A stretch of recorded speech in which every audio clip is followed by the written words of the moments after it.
જય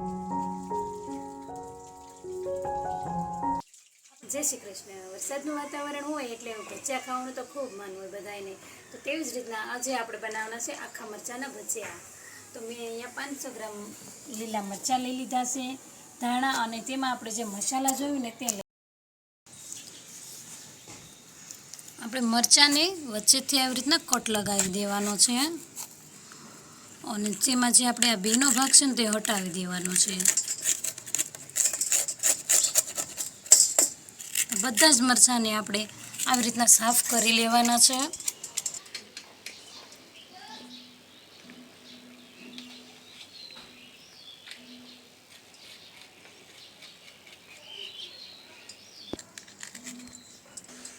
તો આપણે બધા જ મરચાંના બી કાઢી લીધા છે. તો હવે આપણે આ મરચાંનો મસાલો બનાવીશું. તો તેની માટે આપણે એક ખાયણી લઈ લીધી છે, અને તેમાં આપણે આ ગાંઠિયા છે ને તે ખાંડી લેવાના છે.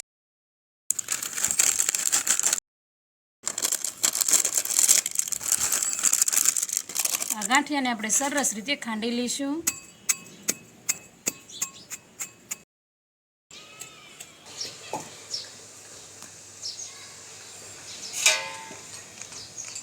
ગાંઠિયા આપણે ખાંડી લીધા છે, તેને આપણે કાઢી લઈશું.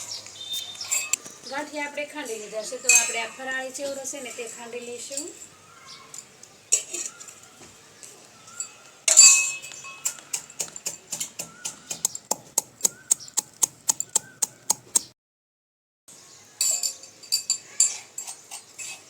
ચેવડાને પણ આપણે ખાંડી લીધો છે, તો તે પણ આ ગાંઠિયા ભેગું ચેવડો અને ગાંઠિયા ખાંડીને ઉમેરી દીધું છે. તેમાં આપણે ખાંડેલું લસણ ઉમેરી દઈશું.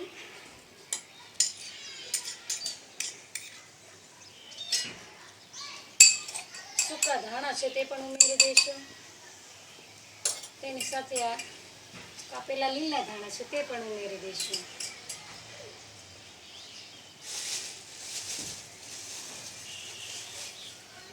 પીળા લાડવા છે, તો આખા મરચાંના ભજીયામાં લાડવા તો સરસ લાગે, તો તે પણ આપણે ઉમેરી દઈશું.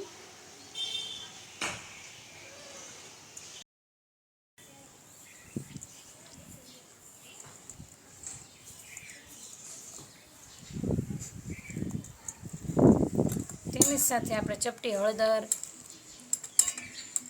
લાલ મરચું, 1 ચમચી ધાણા જીરું, સ્વાદ પ્રમાણે મીઠું,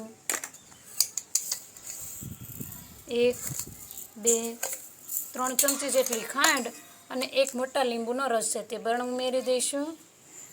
અને આ બધું આપણે સરસ રીતે મિક્સ કરી લઈશું. તો મસાલો આપણે સરસ રીતે બની ગયો છે. તો હવે આપણે આ મસાલાને મરચાંમાં ભરી લેવાનું છે.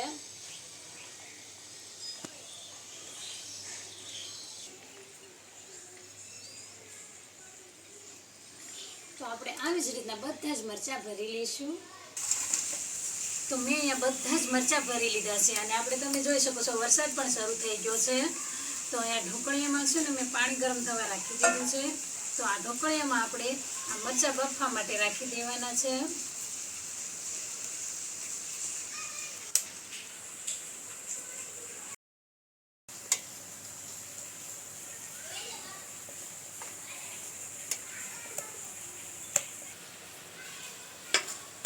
તો મરચાંને આપણે થોડી વાર માટે બફાવા દેવાના છે.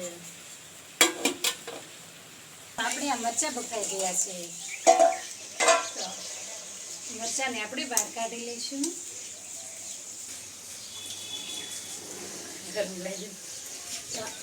આવી જ રીતના આપણે બધા જ મરચાં બાફી લેવાના છે. મરચાં બફાઈને આપણે ત્યાં સુધીમાં આપણે ચણાના લોટનું બેટર બનાવી લઈએ. આપણે થોડો થોડો લોટ ઉમેરતા જઈશું, અને સરસ રીતે આપણે બેટર બનાવી લેવાનું છે. આપણે ચણાના લોટનું બેટર સરસ રીતે બની ગયું છે. તો સ્વાદ પ્રમાણે મીઠું અને 1 ચમચી વઘાણી ઉમેરી દઈશું.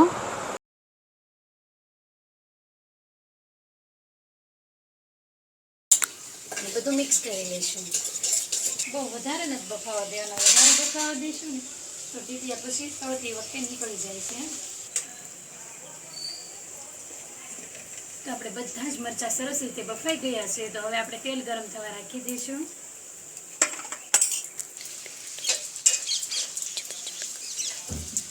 તેલને આપણે ગરમ થવા દઈશું. આપણે સરસ રીતે આવી ગયું છે. તો આપણે આ મરચાંના ભજીયાને તળી લઈશું. અને વરસાદ પણ સારો આવી ગયો લ્યો.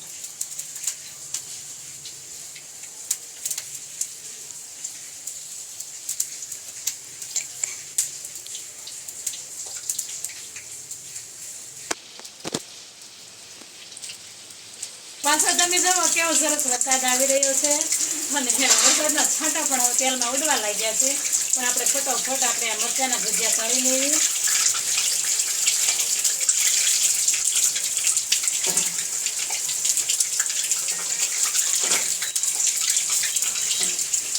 આપણે આવી જ રીતના બધા જ મરચાંના ભજીયા તળી લઈશું.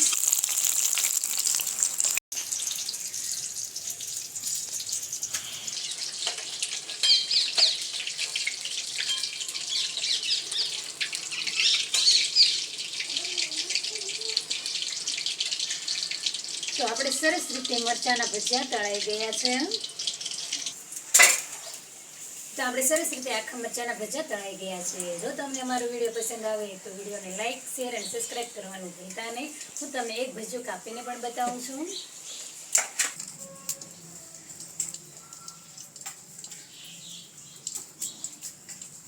સરસ મજાના આપણા મરચાંના ભજીયા રેડી છે.